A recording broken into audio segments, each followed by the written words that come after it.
சிம்ம ராசிக்காரர்களுக்கு 10ஆம் வீட்டில் குரு செவ்வாய் இருக்கும். இத்தகைய கிரகங்களின் தாக்கம் ஜாதகக்காரர்களை வேலையில் பக்குவப்படுத்தும். உங்கள் பணியை திறம்பட முடிக்க உங்கள் அனுபவம் மற்றும் ஆற்றல் நிலைகளை சரியான முறையில் பயன்படுத்திக் கொள்வீர்கள். உங்கள் திட்டங்களில் குறிப்பிடத்தக்க முன்னேற்றம் இருக்கும். அது உங்கள் பணித்துறையில் பல்வேறு சாதனைகளை ஏற்படுத்தும்.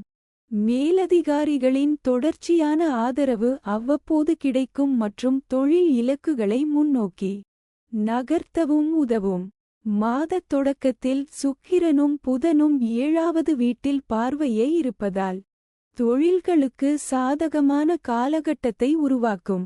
வக்ர சனி இந்த மாதம் முழுவதும் 7ஆம் வீட்டில் நீட்டிப்பதால் வியாபாரத்தில் நடைமுறைச் சவால்கள் அதிகரிக்கும். தொழிலில் வேலை சம்பந்தமான பிரச்சினைகளும் ஏற்படலாம்.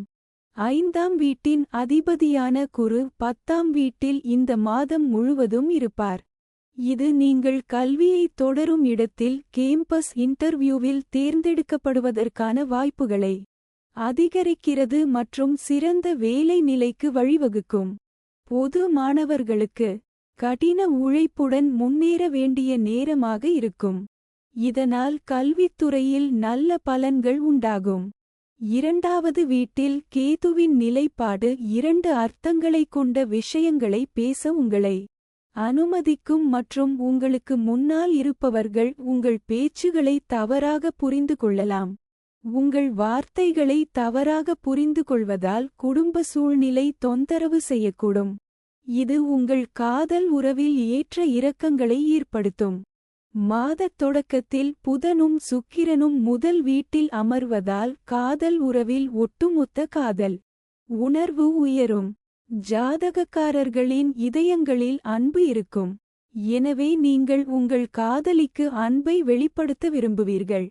மாதத்தின் தொடக்கத்தில் புதன் மற்றும் சுக்கிரன் 7வது வீட்டில் தாக்கத்தை ஏற்படுத்துவார்கள்.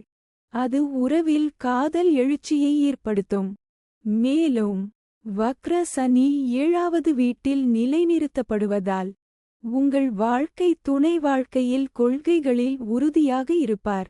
மேலும் அவர்கள் தங்கள் கருத்துக்களை வலுவாக வெளிப்படுத்த விரும்புவார்கள் மற்றும் அதை சிறந்த முறையில் செயல்படுத்தவும் விரும்புவார்கள். நீங்கள் ஒழுக்கத்துடன் திருமண வாழ்க்கையை சிறப்பாக கையாள முடியும் மற்றும் உங்கள் மனைவியிடம் கடுமையான வார்த்தைகளை பேசுவதை தவிர்க்கலாம்.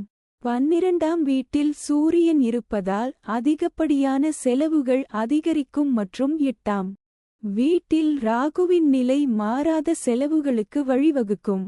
இந்த செலவுகள் ஜாதகக்காரர்களின் நிதி நிலையில் எதிர்மறையான தாக்கத்தை ஏற்படுத்தும். பணப்பற்றாக்குறையால் முக்கியமான திட்டங்களை நிறுத்த வேண்டியிருக்கும். மேலும் திரட்டப்பட்ட பணத்தை நீங்களே செலவழிக்க முயற்சி செய்யுங்கள். இது தனிநபர்களுக்கு நல்ல நிலையில் இருக்காது. உங்கள் செலவினங்களை முக்கியமான செலவுகளுக்கு மட்டுமே செய்ய முயற்சிக்கவும். இதனால் மற்ற செலவுகளை குறைக்கவும்.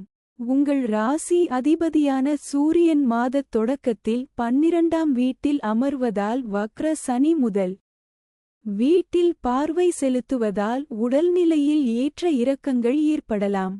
நீங்கள் எளிதாக கவனிக்கக்கூடிய கண் பிரச்சனைகள் மற்றும் கண் வலியை சந்திக்க நேரிடும். அதுமட்டுமின்றி ஜாதகக்காரர்களுக்கு வயிறு சம்பந்தமான பிரச்சனைகளும் வரலாம். பரிகாரம்: தொடர்ந்து சூரிய பகவானை வழிபடவும் மற்றும் ஸ்ரீ ஆதித்ய ஹிருதய ஸ்தோத்திரத்தை பாராயணம் செய்யவும். For more updates, subscribe our channel.